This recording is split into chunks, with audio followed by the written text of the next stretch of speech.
media interaktif yang memungkinkan penggunanya itu dapat memberikan ide dan dijadikan sebagai media komunikasi antar orang atau antar kelompok. Jadi media sosial itu contohnya banyak sekali ya. Tadi sudah disebutkan ada apa aja tadi? Instagram, terus apa lagi? Terus ada yang main Facebook nggak? Oh, tidak ada. Ada ya? Ya, itu Facebook juga masuk ke media sosial, YouTube juga masuk media sosial. Nah, terus ada yang tahu nggak sih apa fungsi dari media sosial? Ya, benar, komunikasi lagi ya. Selain komunikasi, ya seperti sarana informasi yang tadi. Fungsi dari media sosial itu sebenarnya banyak banget ya, David. Pertama itu bisa dijadikan sebagai sarana komunikasi, bisa dijadikan sebagai tadi untuk sumber informasi, dan juga bisa dijadikan untuk media kita mencari, misalnya kita butuh sesuatu untuk misal tugas sekolah, kan bisa nggak nyari tugas sekolah dari media sosial? Bisa. Kalian pernah nggak baca artikel? Nah, di situ ada blog kan, blog atau website.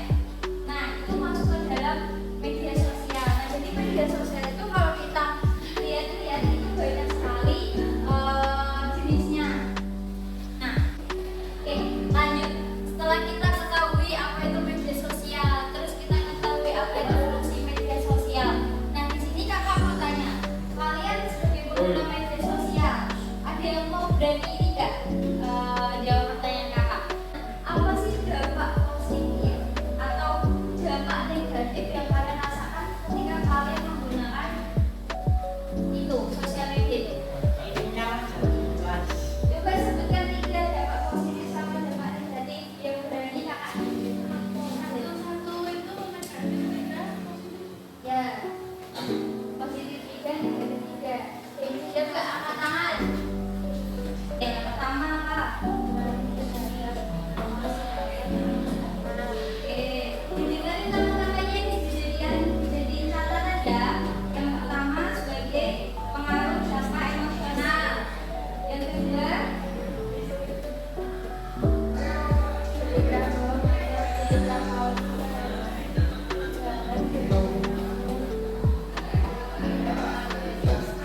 berita bohong atau hoax. Yang ketiga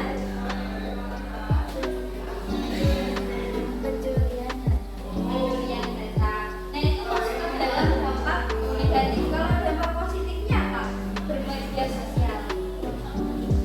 Jadi sebenarnya kita sebagai pengguna, kita perhatikan ya, kita sebagai pengguna media sosial itu kita harus bisa untuk memilah dan memilih terkait dengan media sosial yang kita gunakan. Banyak sekali ya. Di sini tuh kakak melihat hasil survei anak SMP, anak SMA itu kebanyakan menyalahgunakan penggunaan media sosial. Kayak mereka tuh menggunakan media sosial sebagai hal yang menyimpang. Contohnya ada yang cyberbullying. Ada yang tahu cyberbullying nggak? Ngejek dalam apa? Nah, jadi cyberbullying itu itu mengejek di dalam dunia ini apa ya? Virtual atau luring. Jadi mereka itu misalnya ada public figure, jadi kakak mau ulas balik lagi nih. Kita tadi belajar tentang media sosial. Tanpa melihat ini, ada yang tahu nggak apa itu media sosial? Ada yang masih